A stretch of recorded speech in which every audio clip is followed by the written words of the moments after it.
1967வது வருஷம் நடந்த இந்த எலெக்ஷனை பற்றி பார்க்க போகிறோம். ஏன்னா இந்த எலெக்ஷனை பொறுத்த வரைக்கும் தமிழ்நாட்டோட அரசியல் அப்படின்றத மொத்தமாக திருப்பி போட்ட ஒரு எலெக்ஷன் அப்படின்னு தான் சொல்லணும். அதே மாதிரி ஒவ்வொரு தடவை எலெக்ஷன் ரிசல்ட் வரும்போதும் மக்கள் பெரும்பான்மையாக சொல்கிற விஷயம் அவங்க யாருக்கு சப்போர்ட் பண்ணாங்களோ அவங்க தோத்துட்டாங்கன்னா நம்ம மனசாறுதலுக்காக சொல்லக்கூடிய விஷயம் என்னென்னா, விடுடா இது ஆனானப்பட்ட காமராஜரையே தோக்கடிச்ச ஊர் அப்படின்னு சொல்லுவாங்க இல்லையா. அது ரொம்ப முக்கியமான சரித்திர முக்கியத்துவம் பெற்ற ஒரு பொலிட்டிக்கல் ஸ்டேட்மெண்ட். ஸோ அந்த பொலிட்டிக்கல் ஸ்டேட்மெண்ட் நடந்த அந்த சம்பவம் நடந்த ஒரு எலெக்ஷன் தான் இந்த எலெக்ஷன். ஸோ ரிசல்ட்டை பொறுத்த வரைக்கும் இந்த தடவை காமராஜர் ஐயாவே அவர் சொந்த தொகுதியான விருதுநகர்லேயே தோல்வியை தழுவிட்டார். அவரை தோக்கடிச்சவர் யார் அப்படின்னு பார்த்தீங்கன்னா பே சீனிவாசன் அவர்கள்.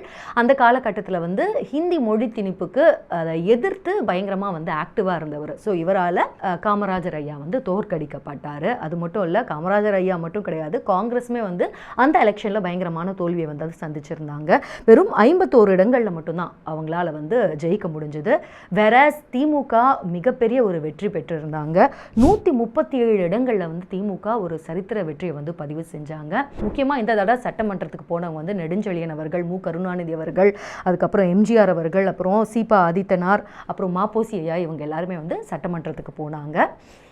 ஸோ இவங்க எல்லாம் சேர்ந்து இந்த தடவை டைரெக்டாக அண்ணாதுரை அவர்கள் சட்டமன்ற தேர்தலில் கான்டெஸ்ட் பண்ணலை அப்படின்னாலும் மெஜாரிட்டி இவங்க எல்லாருமே ப்ரூவ் பண்ணதுனால இவங்க எல்லாரும் சேர்ந்து அண்ணாதுரை அவர்களை முதலமைச்சராக முன்மொழிய தமிழ்நாட்டின் முதலமைச்சராக CN அண்ணாதுரை அவர்கள் அவங்களுடைய அமைச்சரவையோடு பொறுப்பு எடுத்துக்கிட்டாங்க.